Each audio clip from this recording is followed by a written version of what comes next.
Research scholar Rajasthan विश्वविद्यालय जयपुर। आप सभी का गीतांजलि के परिवार में तहे दिल से स्वागत करती हूँ, अभिनंदन करती हूँ। आज हम आपसे मिलवाने जा रहे हैं आरएस के दो महान टॉपर्स को, जो कि अपने क्षेत्र की आन है, शेखावाटी की बान है और हमारे गीतांजलि की शान है। सबसे पहले हम आपसे इंट्रोड्यूस करवा रहे हैं संजीव खेदड़ जी को, जिन्होंने आरएस परीक्षा में 39 रैंक हासिल की है। और हम आपको इंट्रोड्यूस करवा रहे हैं कल्पित शोराण जी को, जिन्होंने आरएस की परीक्षा में 25वीं रैंक हासिल की है। सर, बहुत बहुत स्वागत आपका हमारे इस प्लेटफॉर्म पे आने के लिए। आपको आरएस बन के कैसा महसूस हो रहा है? First of all thank you ma'am.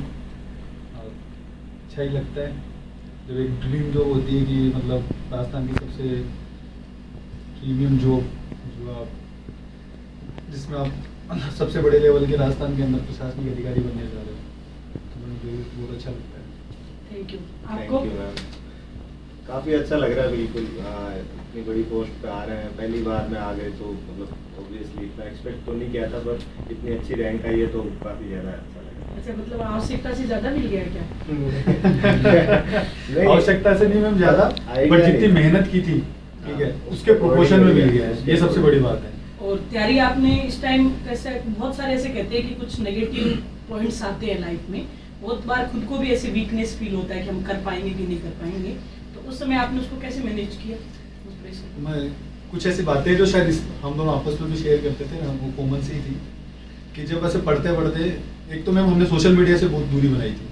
हम कीपैड फोन रखते थे छोटा वाला, वो भी most of the time switch off रहता था, 2-3 दिन में ऑन करते थे घर वालों से बात करने के लिए। ये 1.5-2 साल तक हमारा मतलब लगातार यही था, जब तक एग्जाम नहीं हुई। तो कुछ ऐसी बातें थी कि जब मतलब से पढ़ते पढ़ते 3-4 घंटे लाइब्रेरी में बैठे हैं, पढ़ लिए, फिर एकदम से दिमाग चौक हो जाता था कि अब याद नहीं हो रहा है, तो मन करता था कि मतलब यार भागूंगा ही, मतलब इसको छोड़ के कुर्सी को और उठ के भागूं। और ये जब मैं आके इसको बताता था कि यार मेरे साथ ऐसी से मतलब मुझे ऐसा ऐसा लगता है, तो ये बोलता था यार मतलब मेरे साथ भी ऐसा ही मन करता है कि मुझे भी वही रहा था। पर हम फिर बाहर चाय पीने जाते छड़ी पे, तो वहाँ पे फिर एक दूसरे डिस्कस करते हैं, तो थोड़ी देर चाय पी के बात करके माइंड फ्रेश। इसका शायद सबसे बड़ा कारण था कि हम वो दिन सोचते थे कि भाई जिस दिन रिजल्ट आएगा उस दिन अपना सिलेक्शन नहीं होगा ना, तो उस दिन कैसा लगेगा, तो वो मोटिवेट भी होते हैं, बाद में शायद एफिशिएंसी भी उससे बढ़ती है।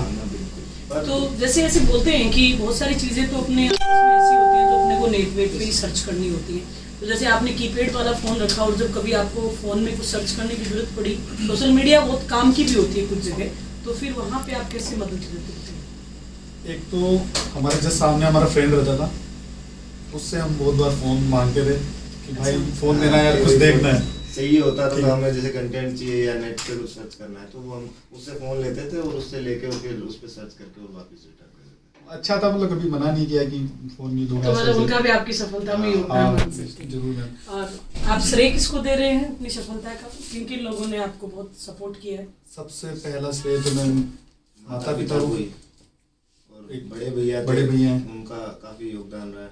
उसके अलावा परिवार के सभी लोगों ने ही सपोर्ट किया है। कहीं भी अगर कहीं भी डिप्रेशन लगता है, टेंशन होती है कि यार सिलेक्शन नहीं हुआ तो क्या हुआ, यार इसकी प्रोसेस भी थोड़ी लंबी है, तो आदमी को थोड़ा डर भी लगता है कि यार 3-4 साल बाद में पता चला कि फेल हो गए तो क्या करेंगे। तो घर वाले उस मामले में पूरा सपोर्ट करते थे कि भाई नहीं, कोई बात नहीं, कोई टेंशन मत लो, तुम तो अपनी मेहनत करो। हम मेहनत कर रहे थे, और फिर एक ही होता है कि आप ज़्यादा मेहनत करोगे तो आपको डर ज़्यादा लगता है कि यार फेल होने का थोड़ा डर लगने लग जाता है। वो किसी एग्जाम के लिए अपन बहुत ज़्यादा डेडिकेटेड होके करते हैं, तो फिर वो डर भी लगना लाजमी है। दोनों एक साथ में इसी के लिए ही मतलब हमारा ये था कि इसी को ही क्लियर करना। दूसरी एग्जाम हमने दी पर वो कभी उसकी तैयारी नहीं की। तो वरीयता क्या क्या रखी है आपने?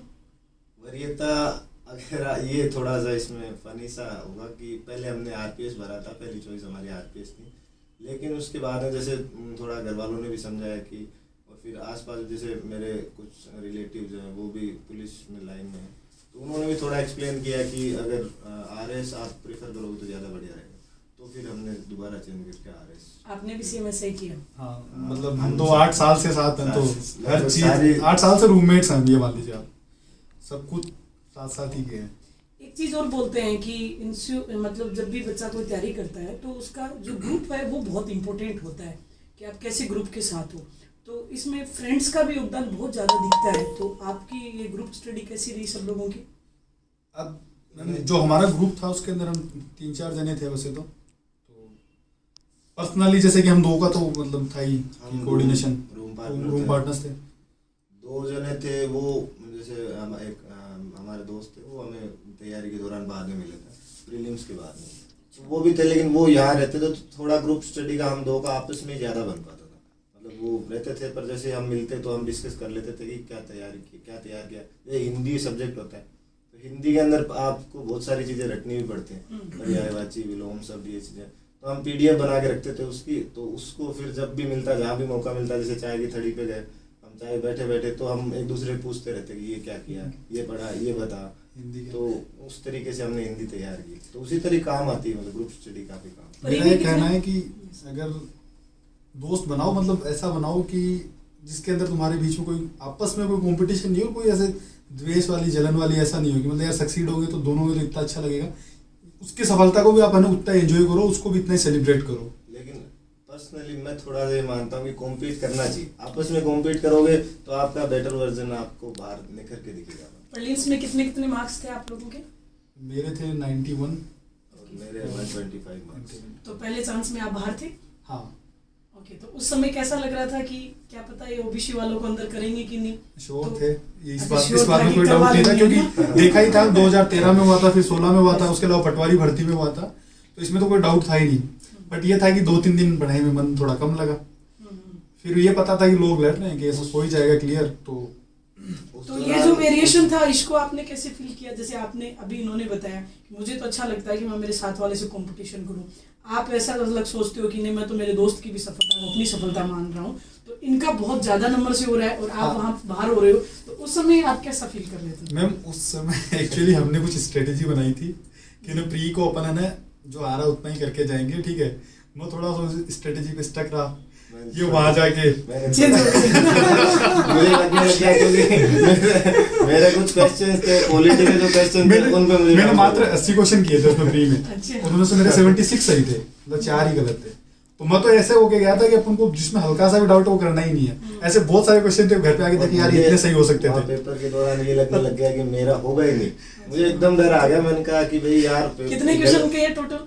सारे कर दिए ये तो सारे तो नहीं दिए थे, लगभग शायद 100 से 110 के करीब क्वेश्चन तो फिर तो बहुत कम। जैसे ही मैं बाहर आया, हम तो 142 क्वेश्चन करके आए थे, इतना डर था वहां पे। मैं जैसे बाहर आया तो मैं बोला कि कितने किए, तो ये बोला मैंने तो है ना मतलब 115 ऐसे कुछ बताया, जिसने 115। मैंने बोला इतने क्यों कर दिए, मैंने तो तूने कहा था इतने ही करने, तो 80 करके आए। तो बोला कोई दिक्कत नहीं, हो जाएगा।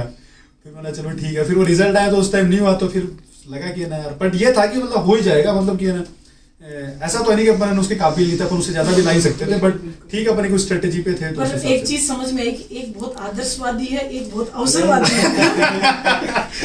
ऐसा कुछ नहीं है, आपने तो विलन बना दिया। नहीं, पॉजिटिव थिंक है ये। एक सिविल सर्वेंट के लिए अवसरवादिता बहुत जरूरी था। नहीं, जैसे आपने अभी पहले बताया कि भाई वो मैं कॉम्पीट कर रहा हूँ, तो कॉम्पीट का मतलब मेरा ये था कि कॉम्पीट आपस में कर रहा हूँ, पर मैं इसकी सफलता को भी बराबर। हमारे में फैमिली टर्म्स से हो गए दोस्ती, मतलब हम जब दोस्त थे तो जैसे कि ना मम्मी पापा भी, इसके मम्मी पापा मेरे घर पे आ रहे हैं, मेरे वाले इनके जा रहे हैं, कोई भी मतलब कोई फंक्शन है या फिर कोई डेथ वगैरह होगी घर पे, तो वो एक होता है कि मतलब जब आप दो इंसानों की, मुझे तो मानना है कि जब विचार बहुत ज्यादा मिलते हैं, ठीक है, और आपको ऐसा होता है कि नहीं यार ये मेरे टाइप का ही है, मेरे जैसा ही है, किसी चीज का ज्यादा मतलब कि दिल पे नहीं लगाना, ये नहीं करना, तो एक अच्छी बॉन्डिंग हो जाती है। और इसीलिए शायद है ना, वरना बहुत कम होते होंगे जहाँ पे मतलब 8-10 साल आप लगातार एक ही रूम में रह रहे हैं, 10-10 साल तक आप टाइम निकाल रहे हो। ये जो मतलब जो भी स्टूडेंट्स की सफलता होती है उनमें इंस्टीट्यूट्स का कितना रोल मानते हैं आप? वो मतलब ईमानदारी से बताना है, ईमानदारी से जो भी आपको लग रहा है। मेरा मानना है कि ना 60% के अराउंड, ठीक है। अच्छा, इंस्टीट्यूट की जरूरत इंस्टीट्यूट पड़ती का, है। हाँ। उसके आगे तो मैम 40% तो आपके मतलब कि सेल्फ और वो मेहनत ही है, 60 भी शायद मैंने, मुझे लग रहा है ज्यादा बोल दिया। 50-50 होती है, मेहनत के बिना तो कुछ भी नहीं। हाँ, 50-50 मान लीजिए तो आप अच्छे से मतलब आपको कंटेंट अच्छा मिल जाएगा, तो आपको इधर उधर भटकना नहीं पड़ेगा, क्योंकि इसके अंदर सिलेबस इतना वाइड है। आपको ज्यादातर ये समस्या बच्चों को फेस करनी पड़ती है कि आपको कंटेंट सही नहीं मिल रहा, तो वो सही कंटेंट। आधे लोग तो इस कंपटीशन में ये सोच के नहीं आते कि इसमें इतने सारे सब्जेक्ट पढ़ा कैसे, इतनी सारी मोटी बुक्स है, तो उसको फिर आपको सेल्फ स्टडी और हार्ड वर्क तो आपको करना पड़ेगा। तो इसमें दोनों तीनों चीजें हैं, एक सही गाइडेंस होना चाहिए, खुद की आपकी मेहनत होनी चाहिए। लक फैक्टर को कितना मानते हैं?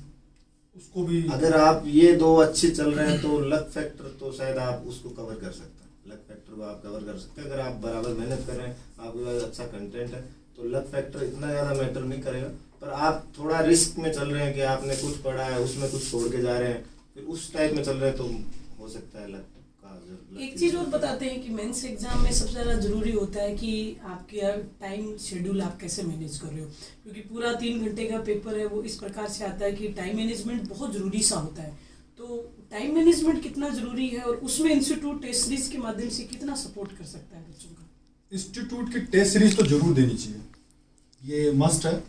जैसे कोई भी तैयारी करता है तो उसको ये तो मैं जरूर कहता हूँ कि बिना टेस्ट सीरीज के तुम खुद को उस माहौल में ढाल नहीं पाओगे कि वहाँ 3 घंटे के अंदर मुझे किस सब्जेक्ट को कितना टाइम देना है, कैसे मैनेज करना है।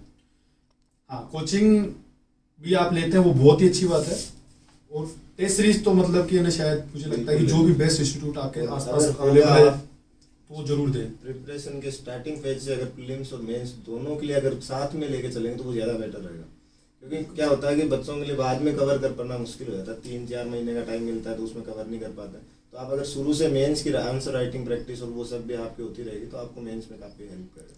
तो आपको इंटरव्यू का भी फिर इतना डर नहीं है, क्योंकि आपके मेंस में अच्छे मार्क्स होंगे तो आपको टेंशन नहीं है। एक ये भी बताते हैं, बच्चों में हमेशा एक सवाल रहता है कि मैम एक्स्ट्रा लिखने पे कितना नंबर कटता है, तो वर्ड लिमिट को कितना क्रॉस किया जा सकता है? और इंस्टीट्यूट बहुत बार बच्चों को समझाता है कि वर्ड लिमिट बार बार क्रॉस नहीं होनी चाहिए, क्योंकि अगर बार बार क्रॉस करते हैं तो टाइम मैनेजमेंट भी हमारा बिगड़ जाता है। तो आप लोगों ने कितना शायद वर्ड लिमिट वाली जहाँ तक मुझे लगता है कि ना सिर्फ 2 नंबर वाले जो क्वेश्चन होते हैं उनमें मैटर करती है ज़्यादा जी, क्योंकि उसके अंदर वो शायद आपको 4 लाइन का स्पेस देते हैं, और शायद जो 5 नंबर वाले हैं तो उन्होंने 6-7 लाइन का होता है। तो लाइनों का डिफरेंस तो 2-3 का ही है, 2 नंबर और 5 नंबर में। बट 5 में आप पूरा भरते हो, 2 में एक हाँ मतलब कि लगभग 2 नंबर वाले में आप 2 लाइनें भर देते हो। तो हाँ, वर्ड लिमिट अगर आपको परफेक्ट आ रहा है तो शायद मेरा तो ये मानना है कि आप क्रॉस मत कीजिए, ठीक है। बट आपके पास जो पेज दे रखा है, जैसे 10 नंबर वाले क्वेश्चन हैं उनके अंदर आपके पास पेज दिया होता है और लगभग उसके अंदर रहिए आप, तो आपको काफ़ी कंटेंट लिखने को मिल जाएगा। मतलब वो लाइंस काफ़ी होते हैं कि आप अच्छा कंटेंट लिख सकते हो। उसके बाद में भी आप एक्सीड कर रहे हो, उसकी मुझे नहीं लगता कि आवश्यकता होती है, उतने में कोई फायदा नहीं है उसका। मतलब फायदा भी नहीं होता। अगर आपका आंसर अच्छा है, लिमिटेड वर्ड्स में आपने अच्छा लिखा है, तो एज सच उसका कोई ज़्यादा फायदा नहीं। आपको वहाँ पे एक्सपर्ट राय देने की बजाय आपको कीवर्ड्स आप जो मेन होते हैं जो वो सबसे ज़्यादा ज़रूरी होता है, क्योंकि आप 100 वर्ड्स 150 वर्ड्स के अंदर इतना ज़्यादा एक्सप्लेन किसी भी चीज़ को नहीं कर सकते। आपको ये रेफरेंस टाइप का देके और उस टाइप से क्वेश्चन आंसर लिखे। आपसे सेकंड लास्ट सवाल था मेरा कि ऐसे बोलते हैं कि आरपीएससी में आज भी जो तथ्यात्मक चीज़ों को ज़्यादा वो इम्पोर्टेंस देते हैं, तो आपने फैक्टों पे ज़्यादा ध्यान दिया या डिस्क्रिप्टिव पार्ट पे ज़्यादा ध्यान दिया? दोनों का ही मुझे लगता है कि दोनों का बराबर योगदान होता है। आपको फैक्ट पता है तो ही आप किसी चीज़ को बेटर तरीके से डिस्क्राइब कर पाएंगे। अभी मुझे ये नहीं पता कि राजस्थान की इकोनॉमी के अंदर क्या चल रहा है, कितनी बड़ी जीडीपी है, कितनी ग्रोथ रेट चल रही है, या एग्रीकल्चर में हम क्या कर रहे हैं। अगर फैक्ट्स पता ही नहीं है तो मैं उस चीज़ को कैसे एक्सप्लेन कर पाऊंगा कि राजस्थान की इकोनॉमी। आपके एनालिसिस को जस्टिफाई करने के लिए कि मैं ये एनालाइज कर रहा हूँ, इसका जो इसको मैं जस्टिफाई कैसे करूँ, तो मैं जस्टिफिकेशन उसका फैक्ट से होगा। आप डिस्क्राइब कर सकते हैं, आपको कोई सोशल या इकोनॉमिकल या ज्योग्राफिकल आपने जो चीज़ बोली, अब फिर आपने जो फैक्ट डाला तो चीज़ जस्टिफाई होगी कि हाँ मतलब हाँ ये सही है। आप हमारे इंस्टीट्यूट के लिए क्या कहना चाह रहे हैं, स्पेशली गीतांजलि के लिए, ताकिर साहब के लिए? मेरे से बात करके कैसा लग रहा है? मैम आपसे बात करके बहुत ही अच्छा लग रहा है, और ताकिर साहब से मतलब मैं काफ़ी लंबे समय से संपर्क में हूँ। जब भी ऐसे डीमोटिवेट होते थे तो ज़रूर सर से बात करते थे, गाइडेंस लेते थे। टेस्ट सीरीज़ वगैरह के लिए ये कहना चाहूँगा कि गीतांजलि की टेस्ट सीरीज़ मतलब बहुत सही है। हाँ सर, बहुत मेहनत करते हैं उसको पर्सनली